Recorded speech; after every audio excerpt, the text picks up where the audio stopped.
इस चीज को समझा कि कैसे भगवत गीता का उद्देश्य क्या है। कोई अगर भगवत गीता सुनता है तो उसके जीवन में क्या परिवर्तन आना चाहिए। तो भगवत गीता पढ़ने के बाद हमको समझना चाहिए कि भगवान को हमें अपने जीवन की डोर को सौंपना है। वो हमसे क्या चाहते हैं। अर्जुन पहले चैप्टर में बोल रहा था मैं युद्ध नहीं करूंगा, लेकिन भगवान ये नहीं चाहते। भगवान चाहते हैं अर्जुन युद्ध करे, ये भगवान की इच्छा है। तो हमारी जो सेल्फ डिजायर है उससे हट करके मन के अनेक प्रकार के जो हमको आकर्षण आते हैं उनको साइड में करके हम ये देख पाए भगवान हमसे क्या चाहते हैं, गुरु हमसे क्या चाहते हैं, और उस आधार पर हम कार्य कर पाए। अपने मन की अनेक प्रकार की जो उलझने हैं, आकर्षण हैं, उन सब को साइड करके, जैसे अर्जुन ने किया, करिष्ये वचनं तव, अर्जुन ने बोला मैं अब आप जो कह रहे हैं वो कार्य करूंगा। मेरा इल्यूजन चला गया है, सारा मोह खत्म हो गया, मुझे सारी स्मृति याद आ गई।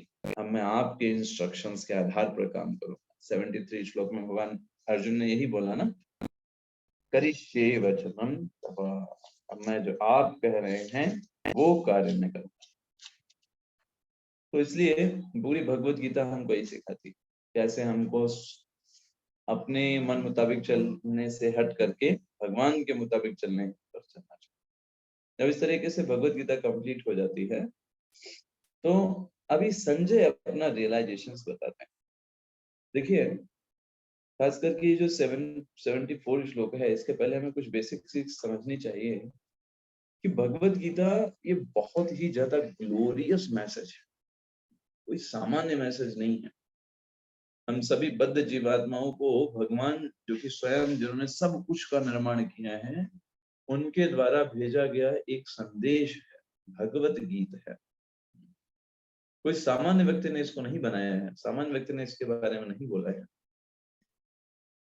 कि भगवान की शक्ति है, उनके नॉलेज की शक्ति है, जिसके कारण हम जैसे बद्ध जीव भी कुछ समझ सकते हैं, कुछ जान सकते हैं। ये भगवान की शक्ति है भगवत गीता। तो जो कोई भी भगवत गीता को पढ़ता है, भगवान से सीखे या गुरु परंपरा के माध्यम से, अगर अच्छे से वो भगवत गीता का अध्ययन करता है तो वो भगवान कृष्ण को सभी चीजों में दर्शन कर सकता है। और इसलिए उसका पूरा जीवन, ये नहीं कि सिर्फ भगवत गीता पढ़ा सिर्फ इसी समय, पूरा जीवन उसका हर एक कदम पर एक्साइटिंग होता है, आश्चर्य में होता है। वो हर जगह भगवान कृष्ण का, हर एक गतिविधि में भगवान कृष्ण का दर्शन कर सकता है, हर एक परिस्थिति में भगवान कृष्ण का दर्शन कर सकता है, अगर उसने भगवत गीता को प्रॉपरली स्टडी किया है तो। जब कोई इस तरीके से कृष्ण भावनामृत होता है, अपने जीवन में हर क्षण वो भगवान कृष्ण को देखता है, वो भगवान कृष्ण की जो स्थिति है उसको अप्रिशिएट कर पाएगा, बोल पाएगा कि भगवान कृष्ण कितने दयालु हैं, कितने दिव्य स्तर पर हैं। वो भगवान की जो सर्वव्यापकता है, सर्वज्ञता है, इन सबको बहुत अप्रिशिएट करेगा, बहुत ज्यादा ग्लोरीफाई करेगा। तो असली जीत क्या है, अगर कोई पूछे भक्त के जीवन की असली जीत क्या है, तो भक्त के जीवन की सबसे बड़ी जीत ये है कि उसका जो ये इच्छा है कि मुझे भोग करना है, मुझे ये करना है, मुझे वो करना है, उसको हटा करके वो भगवान की शरण में जाने की इच्छा डेवलप कर ले। यही सबसे बड़ी चीज है और यही सबसे बड़ी जीत है उस जीवात्मा के लिए। हम भी स्ट्रगल कर रहे हैं, कुरुक्षेत्र का युद्ध हमारे समक्ष भी है, जीवन संघर्ष चल रहा है, लेकिन अर्जुन की तरह जब हम भगवान के बताए गए मार्ग पर चलने के लिए तैयार हो जाते हैं, दैट इज अवर विक्ट्री। वो हमारे जीवन की सबसे बड़ी जीत। अपने मन मुताबिक नहीं, हमें ये अच्छा लगता है, वो अच्छा लगता है, भगवान हमसे क्या चाहते हैं, दैट्स द थिंग। आइए पढ़ते हैं 74 श्लोक। संजय उवाच इत्यहं वासुदेवस्य पार्थस्य च महात्मनः संवाद इमं श्रोतम अद्भुतम रोमहर्षणम। रमेश कर्पूर पढ़िएगा इसका नाम। हरे कृष्ण प्रभु जी। हरे कृष्ण। संजय ने कहा, इस प्रकार मैंने कृष्ण तथा अर्जुन इन दोनों महापुरुषों की वार्ता सुनी और यह संदेश इतना अद्भुत है कि मेरे शरीर में रोमांच हो रहा है। हरे कृष्ण प्रभु जी। हरे कृष्ण। तो संजय क्या बोल रहे हैं, देखिए दोनों महात्मा लोगों के बारे में मैंने सुना, उनके संवाद के बारे में सुना। दोनों महात्मा, महात्मा शब्द जो है भगवत गीता में कई बार प्रयोग हुआ है। महात्मा नस्तु माम पार्था दैवी प्रकृति में आश्रितः, भगवान बोलते हैं जो मेरी दैवी प्रकृति के आश्रय में रहते हैं वो महात्मा कहलाते हैं। तो महात्मा भगवान के बारे में क्यों बोल रहे हैं, क्योंकि भगवान तो सुप्रीम पर्सनालिटी ऑफ गॉड है। तो वो तो महान आत्मा क्या, वो तो परमात्मा है ही। अर्जुन महात्मा को क्यों बोला, अर्जुन को महात्मा क्यों बोला, क्योंकि अर्जुन भगवान के भक्त हैं और अर्जुन ने अभी भगवान की शरणागति को स्वीकार किया हुआ है, इसलिए अर्जुन भी महान है। तो भगवान तो हमेशा महान है, लेकिन एक जीव कैसे महान बनता है, जब वो भगवत मार्ग पर चलने की अपनी निष्ठा उत्पन्न कर ले, वो महान बन जाता है। अर्जुन को भी क्यों महान बताया, कि अर्जुन ने भगवत मार्ग को स्वीकार किया है, भगवान की इच्छा को स्वीकार किया, इसलिए अर्जुन भी क्या हो गए, महात्मा हो गए। इसलिए उन्होंने बोला कि दोनों महात्माओं के बीच में मैंने ये अद्भुत वार्तालाप सुना। अब ये अद्भुत क्यों है, देखिए अद्भुत इसलिए है क्योंकि स्वयं भगवान श्री कृष्ण अपने बारे में बता रहे हैं, कोई दूसरा व्यक्ति नहीं बता रहा है ना। अब आपके बारे में आपसे अच्छा और कोई नहीं जानता, आपको पता है। तो ऐसे ही भगवान अपने बारे में जब बता रहे हैं तो उनसे अच्छा उनके बारे में कोई नहीं बता सकता, क्योंकि भगवान स्वयं में अनंत है। तो भगवान स्वयं अपने बारे में बता रहे हैं, अपनी शक्तियों के बारे में बता रहे हैं, कितना हम सबसे प्रेम करते हैं उसके बारे में बता रहे हैं, इसलिए ये अद्भुत वार्तालाप। और दूसरा अद्भुत किस लिए है, क्योंकि ऐसा कन्वर्सेशन ना तो कभी पहले हुआ था और ना आगे होने वाला है, इसलिए ये अद्भुत है। यहाँ पर श्रील प्रभुपाद जी आप देखिए तात्पर्य में लिखते हैं कि ये जो संजय को ये सब जो प्राप्त हुआ, ये उनके गुरु के माध्यम से प्राप्त हुआ, उनके गुरु की कृपा थी। जो कुछ हम प्राप्त करते हैं जीवन में, उसमें बहुत योगदान होता है जिनके माध्यम से हम चीजों को प्राप्त करते हैं, और वो कृतज्ञता हमेशा हमारे हृदय में होनी चाहिए। भक्ति में जीवन का आधार है। भगवान से हम कितना कुछ प्राप्त कर रहे हैं, अगर हमारे अंदर कृतज्ञता नहीं है तो हम कैसे भगवान के प्रति भक्ति कर पाएंगे। हमारे हृदय में कृतज्ञता होनी चाहिए। भगवान ने हमको कितना कुछ दिया हुआ है, मनुष्य शरीर दिया हुआ है, जन्मों जन्मों से हमको अनेक शरीर प्रदान कर रहे हैं, जो हम चाहते हैं वैसा शरीर प्रदान कर देते हैं। जब कृतज्ञता होगी तो उससे प्रेम आएगा, ग्रेटफुल से प्रेम डेवलप होगा। तो अगर किसी व्यक्ति को अपने जीवन में खुश होना है और अपने जीवन में सफलता प्राप्त करनी है, तो उसे वही करना चाहिए जो अर्जुन ने किया है। Simply follow the foot step of Arjun. Prabhupada ji तात्पर्य में लिखते हैं इसी बात को, यह निष्कर्ष निकला जहां जहां कृष्ण और अर्जुन हैं वहीं वहीं विजय होगी। ये किसने निष्कर्ष निकाला, ये निकाला संजय ने निष्कर्ष। हम भी आगे देखेंगे। संजय से देखिए प्रश्न पूछा गया है, अगर आप पहले अध्याय का पहला श्लोक देखें तो संजय से धृतराष्ट्र ने प्रश्न पूछा, किम अकुर्वत संजय। अब संजय सारी बातें बोल करके अब कंक्लूड कर रहे हैं, ठीक है। संजय ने पूरी भगवद गीता बताई और अब कंक्लूड कर रहे हैं। अब क्या बोल रहे हैं आगे, व्यास प्रसाद श्रुतवान एतत् गुह्यमह्यं परम योगम योगेश्वरात् कृष्णात् साक्षात् तथयतः स्वयं। संतोष को पढ़िएगा। धन्यवाद। हरे कृष्णा प्रभु जी। हरे कृष्ण। व्यास की कृपा से मैंने ये परम गुह्य बातें साक्षात योगेश्वर कृष्ण के मुख से अर्जुन के प्रति कही जाती हुई सुनी। हरे कृष्णा प्रभु जी। हरे कृष्ण। तो ये बहुत इंपॉर्टेंट वर्स है।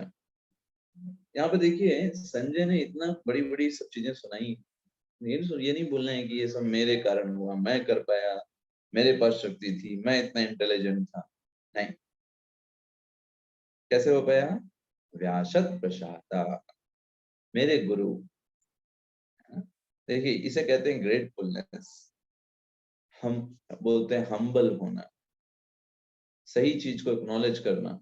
जीवन में हम भी बहुत बड़ी बड़े कार्य कर सकते हैं, बहुत बड़ी बड़ी सेवाएं कर सकते हैं, ऐसे भी कार्य कर सकते हैं जो हमने सोचा भी ना हो कि हम कर पाएंगे, और कर लेते हैं।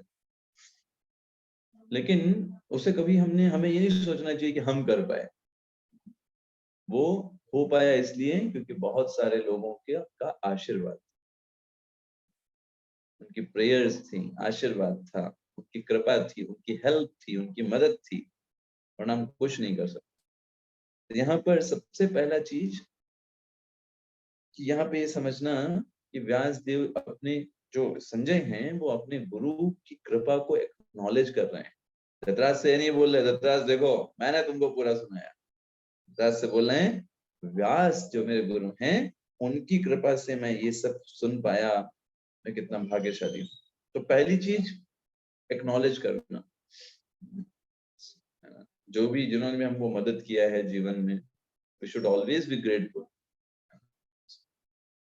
दूसरा, ये वर्स इसलिए भी इम्पोर्टेंट है, यहाँ पर ये समझना, ये भी बताया जा रहा है कि कभी हमें भगवान कृष्ण के बारे में डायरेक्टली नहीं समझना चाहिए, हमेशा गुरु के माध्यम से ही समझना चाहिए।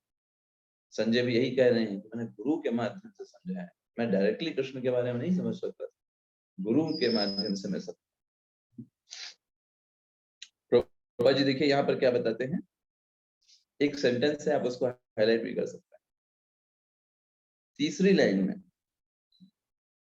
गुरु स्वच्छ माध्यम है, यद्यपि अनुभव फिर भी प्रत्यक्ष ही होता है।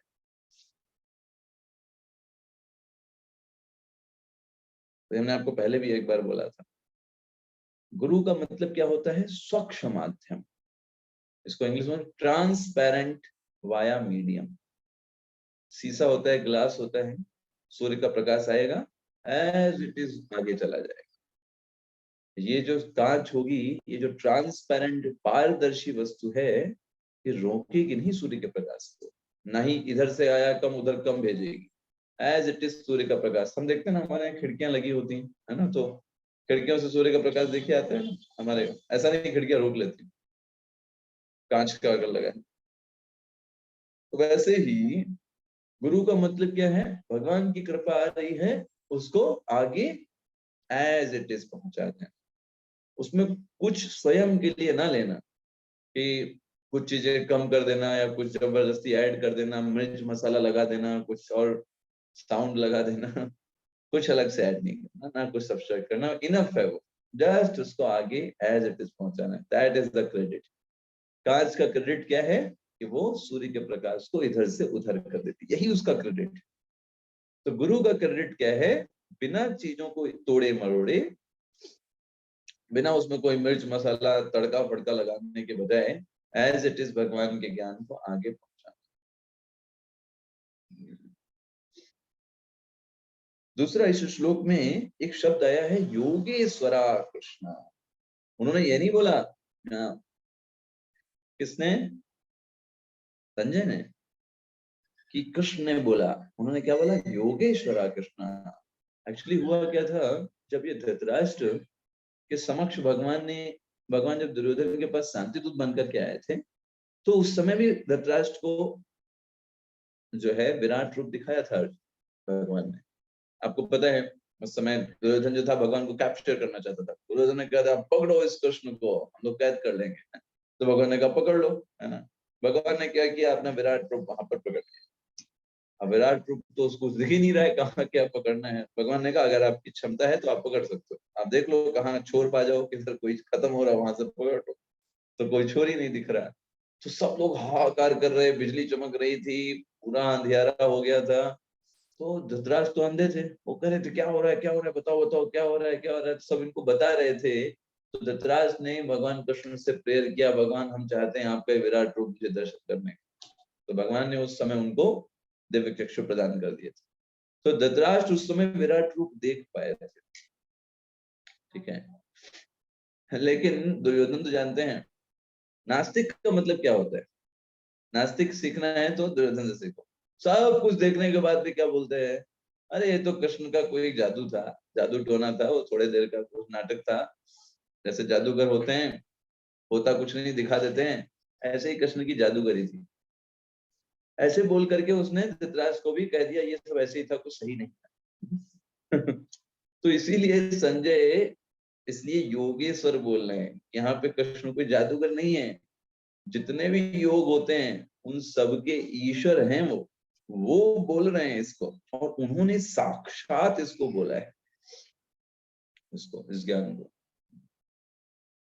एक और बात यहां से देख सकते हैं, व्यास जी को एज अ बोनाफाइड, है ना, व्यास देव जी जो हैं उतने ही गुरु परंपरा में हैं जितना कि अर्जुन है।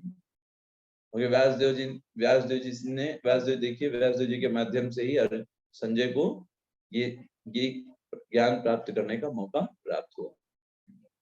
और दूसरी चीज आप देखिए, व्यासदेव जी हमारे गुरु परंपरा में भी आते हैं, है ना। आपको पता है व्यासदेव जी कैसे गुरु परंपरा में आते हैं।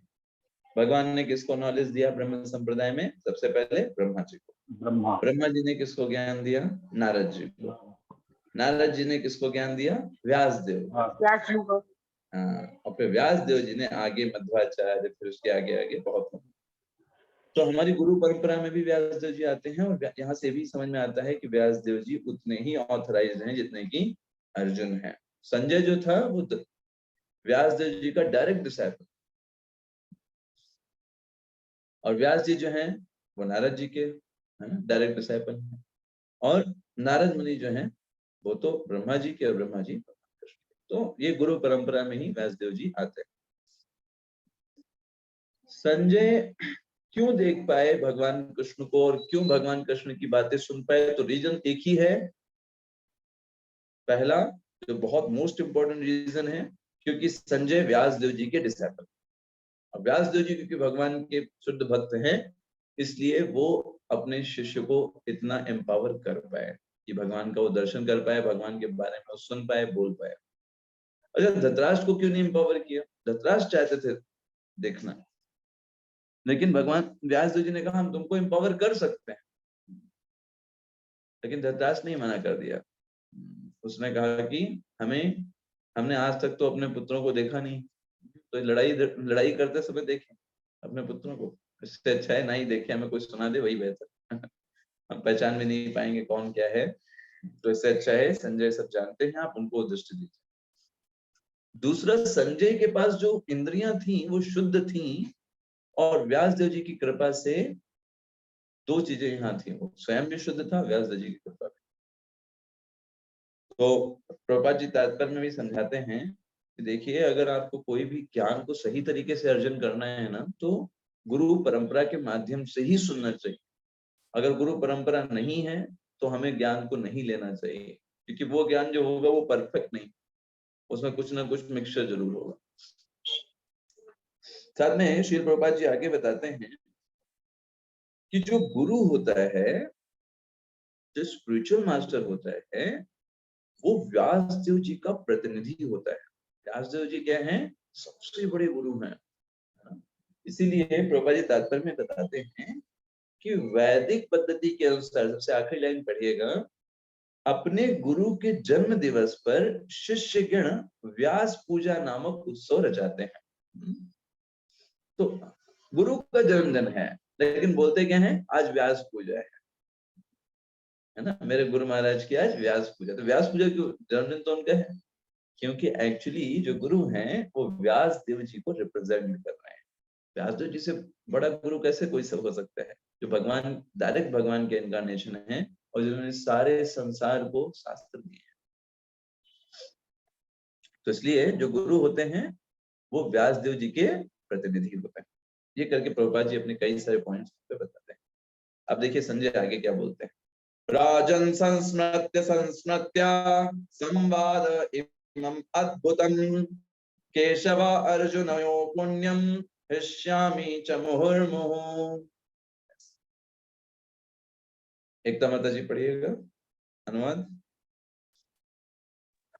हरे कृष्ण प्रभु जी।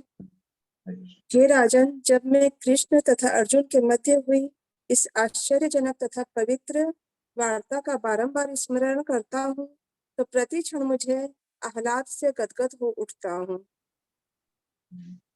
हरे कृष्ण प्रभु जी। हरे कृष्ण। देखिए यहाँ पर क्या बोले हैं कि मैं जब याद भी कर रहा हूँ उन चीजों को, मेरे अंदर इतना खुशी आ जाती है, मेरे अंदर इतना आह्लाद आ जाता है उस पवित्र वार्ता को सुनने पर। तो देखिए दो प्रकार की रोमांच होता है। एक होता है मटेरियल थ्रिल, भौतिकता में अच्छा लगता है कई बार हमको, और एक होता है आध्यात्मिकता में उत्साह और आनंद मिलता है। दोनों एक दूसरे के विपरीत हैं। भौतिकता में जो हमको थ्रिल मिलता है वो बहुत डेंजरस होता है। जैसे कुछ लोग देखिए नशा करते हैं, शराब पीते हैं, सिगरेट पीते हैं, उनको बड़ा अच्छा लगता है पीने के बाद, तभी ना पीते हैं। अगर मान लीजिए सिगरेट पीने शराब पीना अच्छा ना लगे तो पी पाएंगे? नहीं पी पाएंगे। तो जाहिर सी बात है उनको अच्छा लगता है और उसी के लिए वो करते हैं। तो वो जो थ्रिल ले रहे हैं, वो जो आनंद ले रहे हैं, वो उनके लिए कितना खतरनाक है। उनकी सेहत के लिए, उनकी मनुष्य लक्ष्य जो उनका है वो नहीं मिल पाएगा और पशु योनि में चले जाएंगे। और एक तरफ आध्यात्मिक थ्रिल है जो कि कौन ले रहा है? संजय। संजय कह रहे हैं कि जितनी बार मैं याद करता हूँ, हर्ष्यामि च पुनर् मुहुर्मुहुः, बार बार हर्षित हो जाता हूँ जितनी बार मैं याद करता हूँ। तो यहाँ पे यार क्या बात बोला भगवान ने, कितना सुंदर तरीके से वर्णन किया है अपने बारे में। तो यहाँ से इस श्लोक से ये समझ में आता है कि संजय ने भी भगवान का विराट रूप देखा था। संजय और कुछ महान भक्त हैं जिन्होंने भगवान का विराट रूप देख पाए थे। और ये जो विराट रूप देखने की शक्ति है, ये व्यास देव जी के द्वारा प्राप्त हुई थी। प्रभुपाद जी तात्पर्य में लिखते हैं बहुत सुंदर बात, कहते हैं कि देखो कृष्ण भावनामृत का फल यह होता है कि वह अत्यधिक प्रबुद्ध हो जाता है, बुद्धिमान व्यक्ति बन जाता है कृष्ण भावनामृत। जीवन का भोग आनंद सहित कुछ काल तक नहीं, अपितु प्रत्येक क्षण रहता है। कहने का आशय क्या है? जब हम वास्तव में आध्यात्मिक रूप से उन्नत हो जाते हैं, हम प्रत्येक क्षण आनंद लेते हैं। भौतिक जगत में जो आनंद है वो सिर्फ कुछ क्षण के हैं। मेहनत बहुत ज्यादा, आनंद बहुत कम, है ना। 2 मिनट, 4 मिनट, 5 मिनट के लिए आपको अच्छा लगेगा भौतिक आनंद में, लेकिन आध्यात्मिक आनंद आप प्रत्येक क्षण भगवान की भक्ति करते हुए बहुत आनंदित रह सकते हैं। यहाँ पे प्रभुपाद जी बताते हैं प्रत्येक क्षण, क्योंकि वो आनंद जो होगा वो आध्यात्मिक आनंद होगा, आपकी आत्मा को सेटिस्फैक्शन देगा।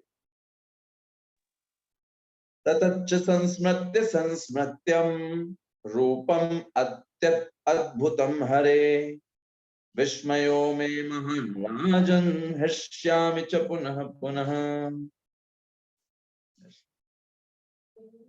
तो रंजीत प्रभु पढ़िएगा अनुवाद। हरे कृष्णा प्रभु जी। हे राजन, भगवान कृष्ण के अद्भुत रूप का स्मरण करते ही मैं अधिकाधिक आश्चर्यचकित होता हूँ और पुनः पुनः हर्षित होता हूँ। हरे कृष्ण। हरे कृष्ण। देखिए फिर से वो श्लोक बोल रहे हैं, मतलब उनको इतना आनंद मिल रहा है भगवान कृष्ण के उस अद्भुत रूप का स्मरण करते हुए, क्योंकि विराट रूप उन्होंने देखा है, उस रूप को भी याद कर रहे हैं। अद्भुत रूप था उनका उस समय, और उस चीज को याद करके, उनके उपदेशों को याद करके बार बार बार वो हर्षित हो रहे हैं। यस। अब यहाँ पे कंक्लूड करते हैं अपने अंतिम श्लोक से। संजय जी क्या बोलते हैं? यत्र योगेश्वरा कृष्णो यत्र पार्थो धनुर्धरः तत्र श्रीर्विजयोर्भूतिर्ध्रुवा नीतिर्मतिर्मम।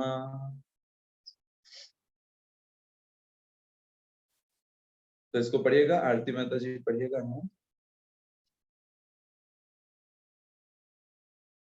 हरे कृष्ण प्रभु। जहाँ योगेश्वर कृष्ण है और जहाँ परम धनुर्धर अर्जुन है, वही ऐश्वर्य, विजय, अलौकिक शक्ति तथा नीति भी निश्चित रूप से रहती है, ऐसा मेरा मत है। हरे कृष्णा प्रभु जी धन्यवाद। तो देखिए यहाँ पर प्रारंभ हुआ था, संजय से क्वेश्चन था कि संजय बताओ क्या हो रहा है। संजय ने कह दिया यहाँ पे कि भाई देखिए हो क्या रहा है, जिधर अर्जुन है, जिधर कृष्ण है, वहीं विजय है, वहीं नीति है, वहीं सब कुछ है, आपको कुछ नहीं मिलेगा कॉलम। तो कंक्लूड कर दिया यहाँ एक सेंस में। पहला और आखिरी श्लोक, वहां पूछा किम न कुर्वत संजय, अर्जुन क्या हो रहा है, संजय बताओ वहां पर क्या हो रहा है भाई। संजय ने कह दिया वहां क्या हो रहा है, कृष्ण और अर्जुन जिधर है वही जीत है, वही विजय होना है, आपके कौरव ऐसे ही रह जाएंगे। ऐसे करके कंक्लूड कर दिया। प्रभुपाद जी तात्पर्य में बहुत सुंदर चीज बताते हैं, कहते देखिए भगवान कृष्ण क्या कर रहे हैं भाई, कुरुक्षेत्र में सारथी बने हुए हैं। सारथी मतलब क्या, ड्राइवर है।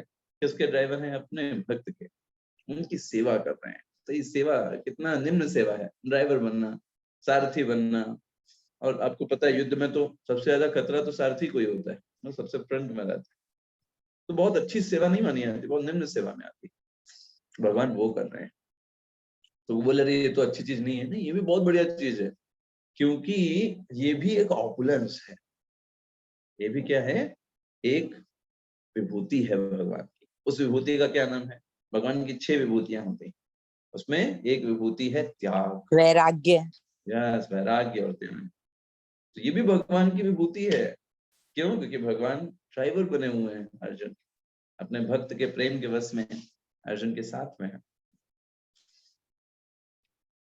तो क्या प्रेडिक्शन हुआ, संजय ने क्या बताया, उसने संजय ने बताया कि देखो जिधर कृष्ण है और अर्जुन है, तो भाई किधर कृष्ण और अर्जुन, कृष्ण और अर्जुन है युधिष्ठिर की तरफ, तो युधिष्ठिर की ही जीत होगी।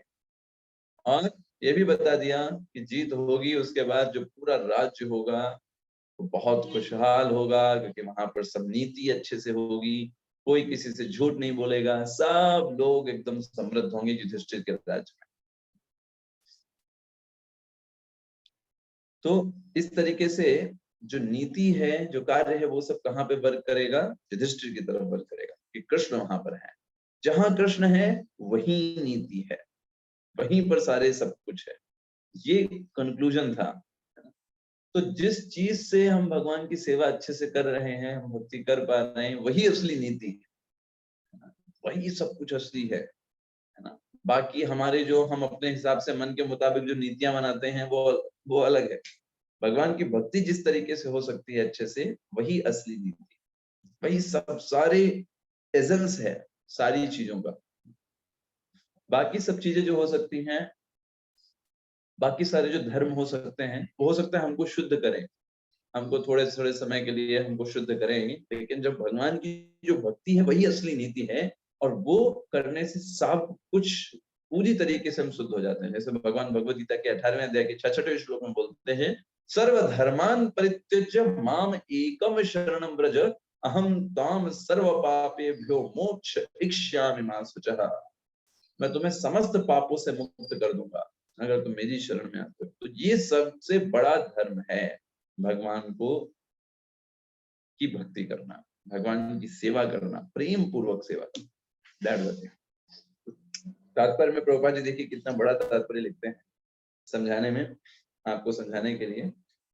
प्रभुपाद जी तीसरे पैराग्राफ में लिखते हैं कि कई लोग ऐसे अल्पज्ञ लोग हैं जो भगवत गीता को युद्ध स्थल में 2 मित्रों की वार्ता के रूप में ग्रहण करते हैं, लेकिन इससे ऐसा ग्रंथ कभी शास्त्र नहीं बनता है। अरे भाई 2 लोग बहुत जगह पे बहुत सारी बातें कर रहे हैं, उससे कोई शास्त्र थोड़ा ना बन जाएगा। शास्त्र तब बनेगा जब भगवान कोई चीज को बोले या भगवान के भक्तों के बारे में कोई चीज हो। प्रभुपाद जी लिखते हैं कुछ लोग तो विरोध कर सकते हैं, वो कहते हैं कि कृष्ण ने युद्ध के लिए अर्जुन को उकसाया है, जो कि अनैतिक है। लेकिन वास्तविकता यह है कि भगवत गीता नीति का परम आदेश है, इससे बड़ी कोई नीति नहीं है। भगवान की सेवा करना, भगवान के भक्त बनना, इससे बड़ी कोई नीति हो सकती है क्या? नहीं, यही सबसे बड़ी नीति है, परम आदेश। और वो नीति विषयक आदेश का सर्वाधिक महत्वपूर्ण श्लोक क्या है? मन मना मद भक्तो, भगवान में मन को लगाना, भगवान की भक्ति करना, ये असली चीज है। तो प्रभुपाद जी आगे कंक्लूड करते हैं चीजों को और आगे बताते हैं इस भगवत गीता में सबसे लास्ट पैराग्राफ में देखेंगे प्रभुपाद जी कहते हैं इस भगवत गीता में 5 विषयों पर विशद व्याख्या की गई। वो 5 विषय कौन है? भगवान, भौतिक प्रकृति, जीव, काल और कर्म। ईश्वर, जीव, काल, कर्म और प्रकृति, ये 5 कर्मों, इन चीजों पर विशद व्याख्या की गई। तो भगवान कौन है? जिन पर सब कुछ आश्रित है वो भगवान है ना। और जीव क्या है? हम जीव जो हैं भगवान के अंश हैं, है ना, भगवान के सेवक हैं, उनकी सेवा के लिए बने हुए हैं। प्रभुपाद जी सबसे आखिरी पैराग्राफ में बोलते हैं कि देखिए जीव जो है वो अपने मूल रूप में शुद्ध आत्मा है और परमात्मा का एक परमाणु मात्र है। जिस प्रकार कृष्ण की उपमा सूर्य से दी जाती है, जीवों की सूर्य प्रकाश से दी जाती है। तो देखिए सूर्य से सूर्य प्रकाश निकलता जा रहा है, सूर्य में कोई कमी पड़ रही है? नहीं पड़ रही। लेकिन सूर्य ना हो तो सूर्य प्रकाश की आप सोच सकते हो, उसके बारे में सोच सकते हो? नहीं सोचोगे। सूर्य नहीं तो सूर्य का प्रकाश भी।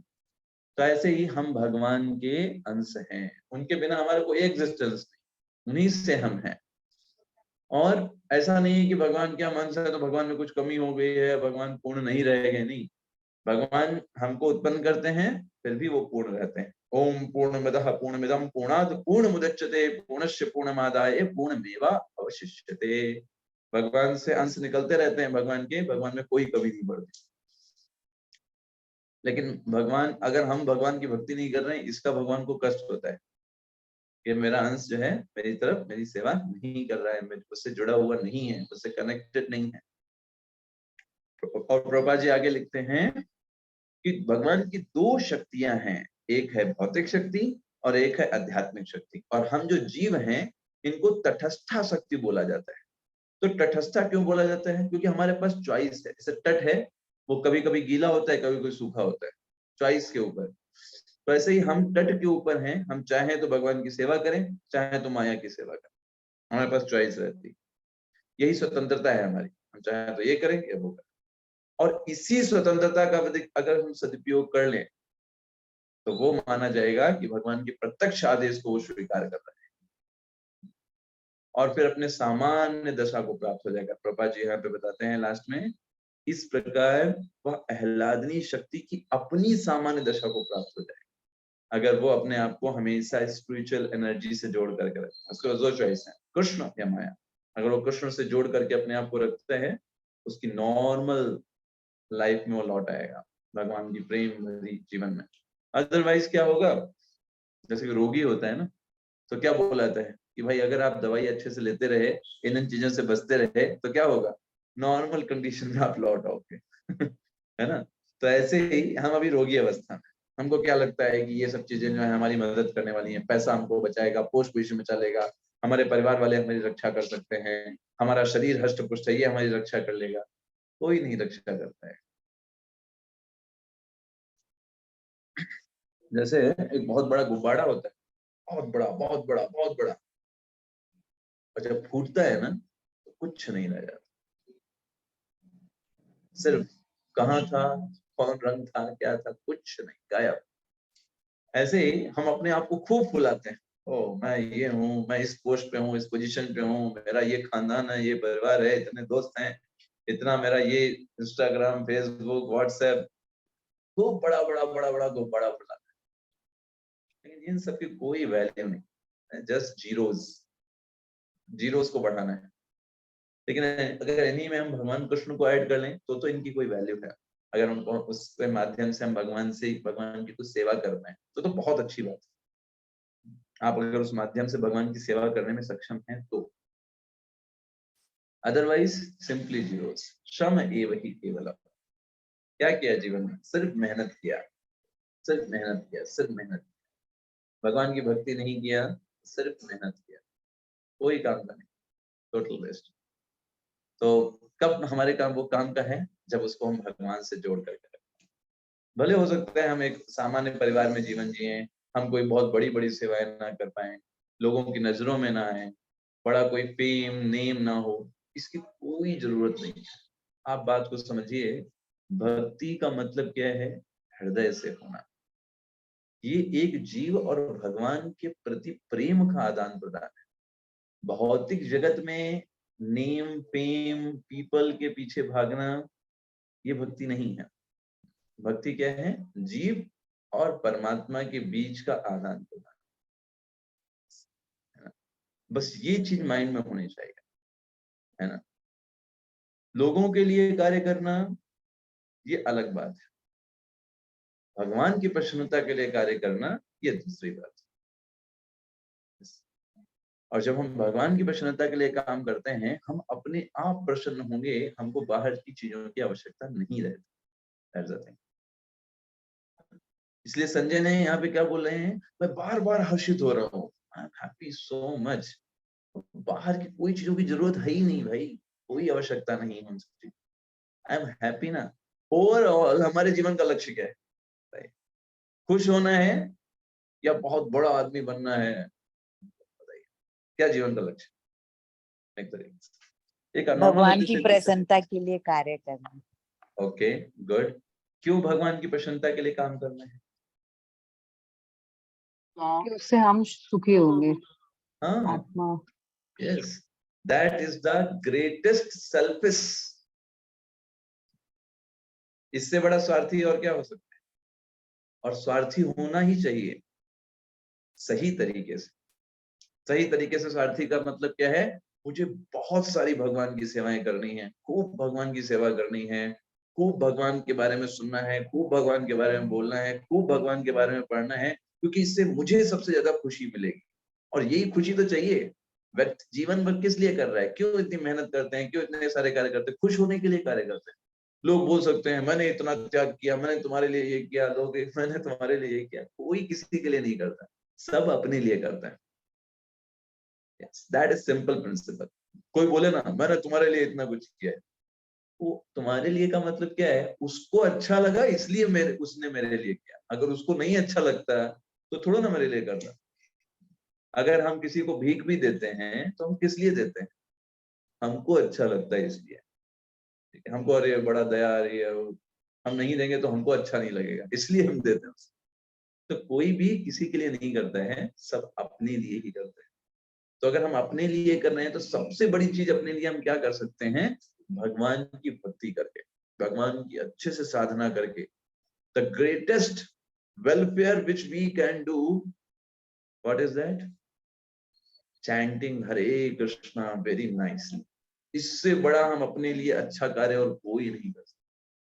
जितना अच्छे से हम भगवान के नामों का जप करेंगे, जितना ध्यान पूर्वक भगवान के नामों का जप करेंगे, हमेशा जीवन पूरा क्लियरिटी रहेगी। क्या करना है, क्या नहीं करना है, सब कुछ हमारे सामने क्लियर रहेगा। परम पूज्य गोपाल कृष्ण गोस्वामी महाराज हमेशा बताते हैं, जीवन में समस्या क्यों है? क्योंकि जब अच्छे से नहीं करते। एकदम से जब अच्छे से अगर करेंगे कोई समस्या नहीं आ सकती। समस्या आएगी, आपका इतना आपको क्लियर रहेगा, मैं भगवान का दास हूँ, भगवान की सेवा जीवन का उद्देश्य है, ये सब जिम्मेदारियां हैं जो मुझे निभानी है, आप उसको अपने आप अच्छे से कर ले जाओगे।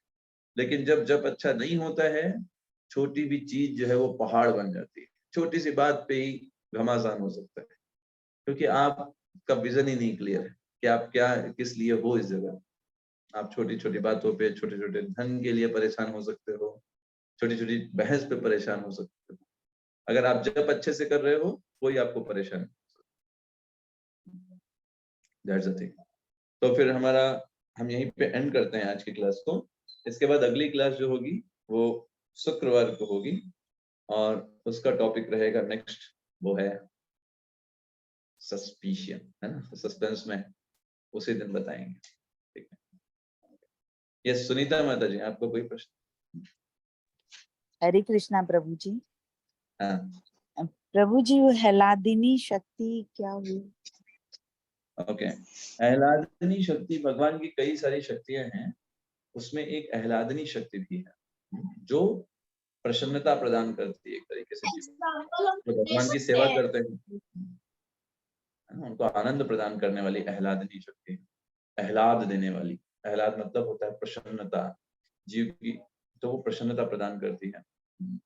तो वो दैवी शक्ति है, भगवान की आध्यात्मिक शक्ति। ठीक है, जी जी प्रभु जी, धन्यवाद प्रभु जी। एकता अग्रवाल माता जी। प्रभु जी, जैसे भगवान श्री कृष्ण ने कहा कि जो अयोग्य व्यक्ति है उसके पास गीता का ज्ञान नहीं पहुंचना चाहिए, हम्म, सही मतलब उपयुक्त प्राणी के पास पहुंचना चाहिए जो इसे समझकर ग्रहण कर सके। तो प्रभु जी जैसे गीता का वितरण करते हैं इस्कॉन में और बहुत फोर्सफुली भी करते हैं कि अधिक से अधिक कर पाए, तो प्रभु जी जिनके पास गीता जाएगी अगर वे खुद से पढ़ेंगे तो भी वे सही ढंग से उसे समझ नहीं पाएंगे और या फिर अपने घर में रख लेंगे वे, तो क्या ऐसा करना उचित है प्रभु जी? देखो हमारा उसमें क्या दृष्टिकोण रहता है माता जी कि अगर कोई हम अप्रोच सबके पास करते हैं, हमें नहीं पता कौन भक्त है कौन अभक्त है, लेकिन अगर कोई व्यक्ति द्वेषी होते हैं, भगवत गीता का विरोध करने वाला है या उसको पसंद नहीं है, तो फिर उसको नहीं अप्रोच करना चाहिए, है ना। आपने उसको बोला प्रभु जी भगवत गीता है, उसने बोला नहीं नहीं ये सब हमको नहीं पसंद है ना, बोल दिया तो उसको जाने दीजिए, आप उसको मत फोर्स करिए, है ना, तब वो गलत होगा। और हम यही यही बताते भी हैं, कोई व्यक्ति लेकिन जो प्रभु जी करते हैं हाँ, फोर्सफुली, मतलब मैंने खुद तो शायद कभी नहीं किया, लेकिन मैंने बातें सुनी कि हमने जबरदस्ती दिया उनको जबरदस्ती दिया ऐसे करके मैंने सुना है बाकी डिवोटीज के गलत मुंह से। गलत गलत है। जबरदस्ती कभी भी नहीं करना चाहिए, क्योंकि हम रिप्रेजेंट कर रहे हैं एक संस्था को, इस्कॉन को रिप्रेजेंट कर रहे हैं। इस संस्था में भगवान की भक्ति के माध्यम से हम लोगों तक पहुंचते हैं। अगर कोई व्यक्ति रुचि नहीं ले रहा है, हम फोर्सफुली कभी नहीं कर सकते। दूसरा, अगर कुछ डिवोटीज करते हैं तो उसके पीछे रीजन क्या होता है, कभी कभी कि वो चाहते हैं कि एटलीस्ट ये व्यक्ति है किसी बहाने भगवत गीता को पकड़ ले, तो भगवान के भक्त हैं, भगवान से भी ज्यादा मर्सीफुल होता है। वो चाहते हैं कि अरे ये भक्ति भले ये ना ले, वो इसको बस एक बार हाथ में पकड़ा दे, थोड़ा एक श्लोक ही पढ़ा दे, कुछ तो सुकृति हो जाएगी। चलो इस जन्म में नहीं लेगा, अगले जन्म में भगवान कहेंगे पिछले जन्म में ये भगवत गीता हाथ में पकड़ा था, चलो भाई इसको पुनर्जीवन दे दे दोबारा। तो एक भक्त के अंदर ये कंपैशन होता है, दया होती है कि ये व्यक्ति तो नरक में जा रहा है, पशु योनि में जा रहा है, इसको बचा सकते हैं इसके बाद। तो कंपैशन के कारण भक्त हैं उसको बताने का प्रयास करते हैं। लेकिन फिर वही बात है माता जी, भगवान ने अगर मना किया है तो कुछ रीजन से ही किया है। तो उसके पीछे रीजन क्या है कि हमारे स्तर पर हमें ये नहीं करना चाहिए। अगर कोई बहुत एडवांस डिवोटी हो गया है, बहुत उच्च, बहुत ही, है ना, बहुत हाई लेवल पर है, वैसे भक्त जो हैं, ऐसे लोगों को जो द्वेषी लोग हैं, वो अपने माध्यम से, अपने वार्तालाप से उनको बदल सकते हैं। हमारे स्तर पर क्या होगा, हम बदलने जाएंगे, हम ही बदल के आ जाएंगे, ऐसा। तो इसलिए भगवान ने बोला है, भगवान ने कई बार ऐसा बोला, भगवान ने 3rd चैप्टर में ही बोला कि देखो जो लोग भौतिकता में लगे हुए हैं उन्हें डिस्टर्ब नहीं करना चाहिए। अगर वो नहीं इंटरेस्टेड है, नॉट डिस्टर्ब, उनकी फ्री विल है, फ्री विल के साथ कोई हस्तक्षेप नहीं, उसकी फ्री विल है, वो नहीं भक्ति करना चाहता है, वो भौतिकता में ही लगा रहना चाहता है, उसकी फ्री विल है। फ्री विल को वो यूज कर रहा है उस तरीके से, गलत तरीके से, तो हम उसको बता सकते हैं, उसके सामने प्रमोट कर सकते हैं, भगवत भक्ति के फायदे बता सकते हैं। अगर सुनने में इंटरेस्टेड है, अगर नहीं सुनने में इंटरेस्टेड है, नहीं आना चाहता है, we can only inspire, nothing else। तो अगर इस पूरे सिद्धांत को समझें तो सिद्धांत कुछ इस प्रकार का है कि भगवान चाहते हैं कि सब लोग भगवान के पास, लेकिन सब लोग आना नहीं चाहते। तो जो लोग इंटरेस्टेड होते हैं उनको भगवान अपने गुरु के माध्यम से उन तक पहुंचते हैं और उनको इंस्पायर करके यहाँ लाते हैं। ऐसे बद्ध जीव हैं, गुरु आते हैं, उनको इंस्पायर करते हैं और भगवत धाम लेकर के जाते हैं। ये कार्य इस तरीके से चलता है बस।